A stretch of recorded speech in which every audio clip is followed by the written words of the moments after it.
Hoje, com 17 anos, esse jovem conhece o mundo do crime desde os 13. Comecei a fumar maconha, acabar parar de ir pra aula, fazer um 5-7 no mercado ali, pegar um celular aqui. Quando vi, entrou de cabeça, estava se envolvendo até o pescoço já. Aos 17, ele recebeu um convite do primo.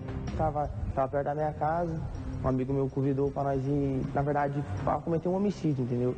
Nós foi, daí não deu certo, a vítima não morreu e tal, daí nós tentou correr, não deu certo, a polícia acabou pegando eu e acabei vindo preso. Há 8 meses, ele está em um centro de socioeducação e, como ele, vários outros.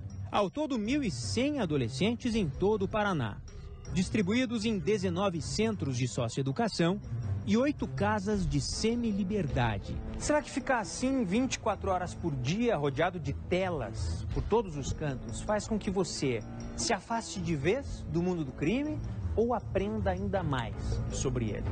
É essa pergunta que divide muito lados opostos daqueles que defendem e que atacam a maioridade penal. O estado do Paraná apresenta números. De acordo com o governo, nas unidades de socioeducação, nos centros de socioeducação, apenas de 10% a 15% dos adolescentes voltam a cometer crimes. O índice considerado abaixo da média nacional, que é de 20% até 30%. Os crimes que eles cometeram são os mais variados. A maior parte dos meninos estão internados por roubo e por tráfico de drogas. E quando esse tráfico já é recorrente, né? No primeiro tráfico, normalmente o juiz aplica uma medida menos gravosa. Um centro de ressocialização lembra muito uma prisão mesmo. Pelo tamanho dos muros, principalmente pela grossura também da estrutura aqui do cimento, as portas com grandes cadeados. Nesse local aqui de São José dos Pinhais, são cerca de 70 adolescentes. Eles são distribuídos em 8 casas. E a tendência aqui, ou pelo menos a tentativa, é de profissionalizar esses adolescentes. Eles têm cerca de 10 cursos. Entre esses cursos, panificação, jardinagem, recepcionista de hotel. Ou seja, de alguma forma, o governo tenta fazer com que esses adolescentes voltem para a linha, voltem a praticar uma atividade lícita. Seja nas travas das portas ou nas pequenas janelas, tudo aqui lembra uma prisão.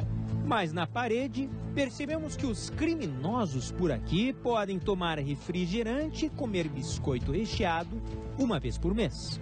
Seriam eles ainda imaturos para pesar as próprias decisões? A história de vida deles pode explicar os erros? E normalmente esses meninos que chegam ao sistema socioeducativo têm uma história de vida, de violação de direitos fundamentais, de exclusão, e que o ato infracional muitas vezes ele só é consequência de uma história de sofrimentos vividos anteriormente. Um traço comum a quase todos eles estão fora da escola. A escola, então, ela acaba tendo um papel importante para a modificação do destino desses jovens. E essa é a proposta do Estatuto. Fábio Amaro já trabalhou na delegacia de adolescentes.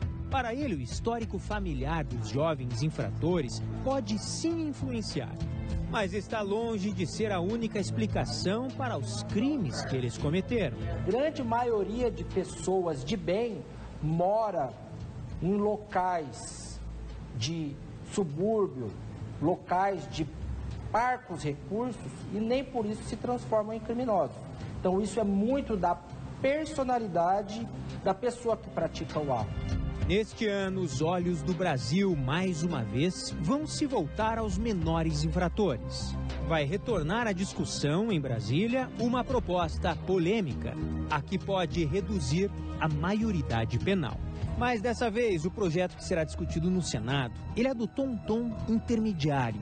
O que quer dizer isso? Ele não vai reduzir a maioridade para todos os adolescentes que cometerem infrações, mas apenas para aqueles que cometeram crimes graves. Por exemplo, um adolescente de 16 anos comete um homicídio, assassinou alguém.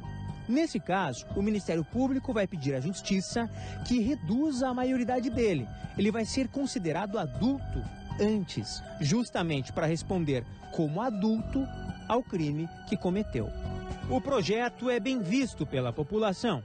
foi aprovado por 36% dos brasileiros, segundo uma pesquisa divulgada no ano passado. Para o delegado Fábio Amaro, a proposta pode representar um alívio às famílias que perderam entes queridos pelas mãos de adolescentes. Eu não creio que um jovem que comete um latrocínio, que é apenado com uma pena de 10 a 30 anos para um maior de idade, fique apreendido somente 3 anos e se reabilite. A família enlutada que perdeu um ente querido, você acha que ela acredita em justiça se o jovem que cometeu um ato infracional ficar apreendido somente 3 anos enquanto o ente dela não volta entre nós? Então, existe uma diferença muito grande do senso de justiça. Então, na minha concepção, como policial, como autoridade hoje à frente da DHPP de Curitiba, é necessário que se diminua a maioridade penal. Esta promotora trabalha com ressocialização de crianças e adolescentes há 27 anos. Ela discorda da proposta que vai ser discutida em Brasília. Não é através do aumento da punição ou da modificação para uma punição mais cruel é que nós vamos alterar um problema que tem uma raiz social muito grande. A proposta de emenda à Constituição sobre a redução da maioridade penal deve voltar à pauta do Senado já no próximo mês. E ainda promete muita polêmica ao longo de 2018.